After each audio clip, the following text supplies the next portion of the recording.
deuxième sujet, la nomination surprise de Succès Masra, chef de l'opposition tchadienne, au poste de Premier ministre par Idriss Mahamad Déby, une nomination qui a fait grincer des dents et nous ramène à une interview accordée par Succès Masra à France 24, c'était en décembre dernier. Plus tard, Mahamad Idriss Déby affirme que vous lui aviez demandé le poste de Premier ministre et que c'est pour ça que vous avez lancé des partisans armés dans la rue parce qu'il avait dit non. Votre réponse? Vous savez, tout ça est ridicule. Je suis un homme de dialogue. Je crois dans des principes des gens comme Nelson Mandela. Donc je crois au dialogue. 8 fois on s'est rencontrés. Ça a commencé avec le président Goukouni Weddey et ça a pris fin avec le président Goukouni Weddey qui est encore là vivant. Vous savez, moi, le père Déby m'avait proposé de me nommer Premier ministre en envoyant des intermédiaires qui sont encore là, vivants et présents. Ce dont il est question, dès le début, il n'a jamais s'agi de ma personne, de ma petite personne. Ce dont il est question, c'est d'abord de l'avenir du pays. Aujourd'hui, le ton a un peu changé.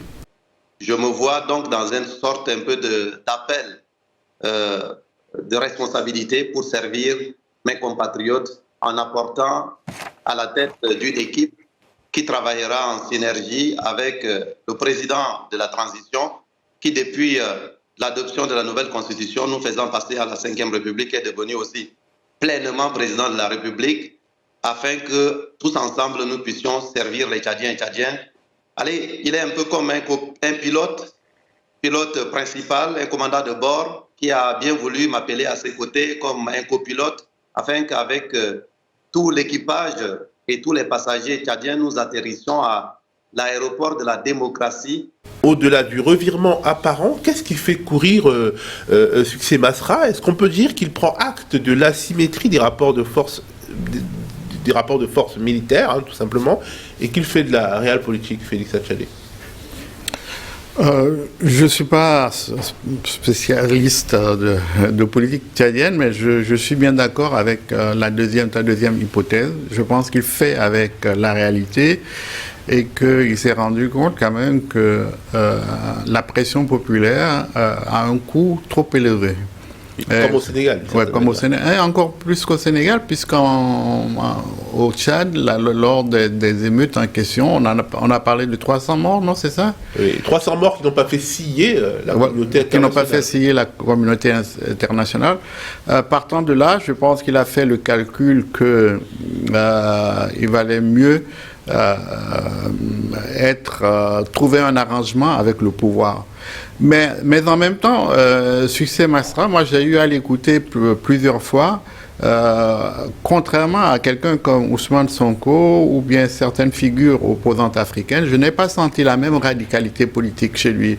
Je pense qu'il s'accommode un peu des rapports qui existent un peu, que moi j'appelle, avec mon vocabulaire un peu vieillot, de néocolonialisme entre la France et le Tchad, par exemple. Les États-Unis aussi un peu, non? Ouais. Et donc, il s'accommode un peu de cette grammaire internationale. Il n'a pas envie de remettre en cause la place du Tchad dans ce type de rapport.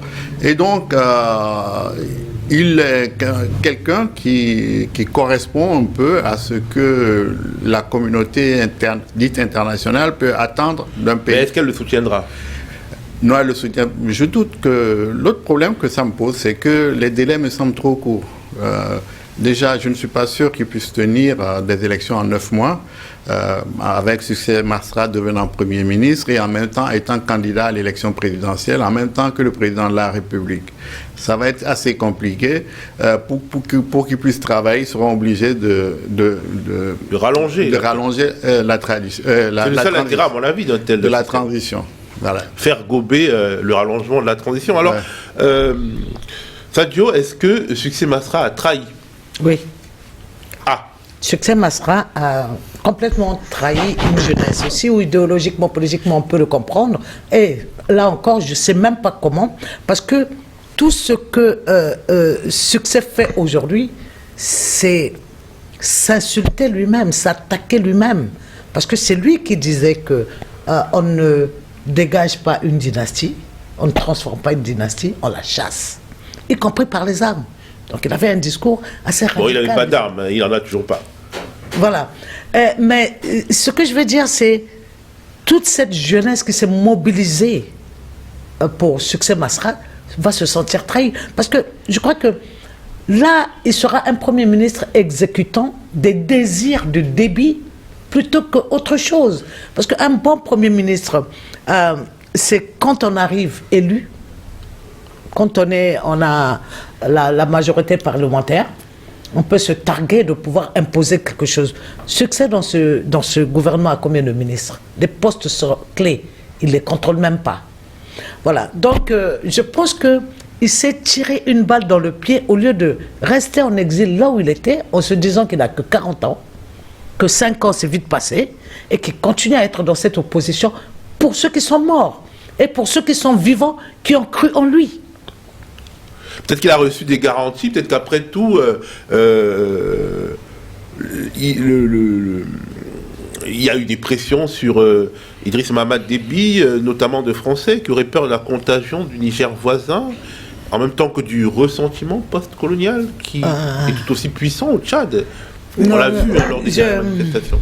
C'est-à-dire, on est dans ce cas plus fort dans l'opposition. C'est comme, je veux dire, Sonko, là où il se trouve, avec les risques de mourir qu'il a avec la grève de la faim, aurait pu dire, ça va, je réfléchis pour moi et je ne tiens qu'à moi. Temps, il lui a pas été proposé.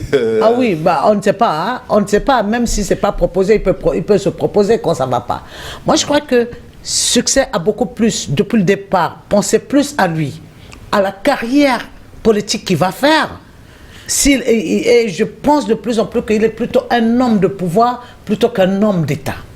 Parce qu'on a vu des gens quand même comme Étienne Tshisekedi qui n'ont pas fléchi, qui sont morts dans l'opposition et qui ont emmené, étant dans l'opposition, un certain équilibre dans la gestion du pouvoir qu'aurait pu justement avoir Succès Masra de n'importe où qu'il puisse se trouver. Bernard Oudin. Mais je vais revenir sur ce que disait le Sénégal et tout ce que j'ai dit, le rapport de Sénégal et de la France. Le Tchad, il y a un autre rapport avec la France, c'est la situation géographique du Tchad. Le Tchad est le porte-avions de la France en Afrique. Et qui est, à la limite, je dirais, qu'il y ait des habitants ou pas, pour les Français, à partir du moment où il y a des pistes d'atterrissage... C'est dur, ça. Non, mais je donne une analyse froide des gens qui analysent froidement dans certains cercles politiques français, et ça, c'est depuis Tombalbaye. Il ne faut pas se leurrer. Et si on prend les interventions militaires réelles en Afrique de la France, les seules vraies interventions lourdes sont toujours des interventions au Tchad. L'armée française est c'est exactement comme la démocratie française au Sénégal, c'est l'armée française au Tchad, elle est plus marquée que dans n'importe quel autre pays. Et l'économie, c'est au Côte d'Ivoire, désolé. Un petit exemple pratique, un des grands patrons de Licorne en Côte d'Ivoire en 2004, au moment de Bouaké, le général Poncet, a fait ses classes de capitaine dans un régiment de parachutistes au Tchad en plusieurs fois. Et il n'est pas le seul. C'était une école de guerre, à la limite. C'était un centre de formation de nos troupes, quand je parle de mon côté français. Et la France ne va pas lâcher le Tchad. La mort d'Idriss Déby, on en a parlé, elle n'a rien à voir avec ce que racontent les journaux. On sait très bien ce qui s'est passé. Le fils a été installé de façon inconstitutionnelle, c'est évident. Il a été posé ça dans la nuit même. La France a dit que ça serait le fils. Et Macron s'est précipité à N'Djamena. Macron s'est précipité avec Le Drian à l'époque à N'Djamena. Et aujourd'hui, quand on lit ce que disait Succès Masra, il y a quelques mois encore, à la presse internationale, que ce soit française, allemande, américaine, il y a une fameuse interview à la Deutsche Welle qui est un exemple absolu de tout ce que Masra a abandonné, entre guillemets, en acceptant d'être Premier ministre. Et ça me rappelle une phrase de notre ancien ministre Pasqua. Les promesses politiques, comme les promesses électorales, n'engagent que ceux qui les écoutent. Et aujourd'hui, une immense majorité de la population tchadienne qui essaye d'avoir une conscience politique ne peut pas comprendre. On pourra trouver tous les arguments qu'on veut sur Masra en disant il vaut mieux être de l'intérieur que de l'extérieur, etc. Mais pour la personne lui-même, pour l'opinion tchadienne, pour les opinions africaines, que ce soit à l'université Anta Diop, à l'université d'Abidjan ou à l'université de Kinshasa, les gens ne peuvent pas comprendre ce que fait Succès Masra aujourd'hui. Et je pense que lui-même est engagé dans quelque chose dont il ne sait pas comment sortir. Et on parlait de transition. Mais Masra a défendu le système de la transition avec une clé qui était les représentants de la transition ne peuvent pas être candidats à la présidentielle. Donc lui-même s'auto-exclut dans son raisonnement. Donc il va devoir changer là aussi son raisonnement. Et surtout qu'il les soutient aussi, ceux-là qui... Et il soutient ceux qui ne veulent pas que les gens de la transition soient candidats. Et lui-même va leur dire, bon, mais maintenant que je suis là, il faut que ce soit moi le candidat. Mais ça va être difficile.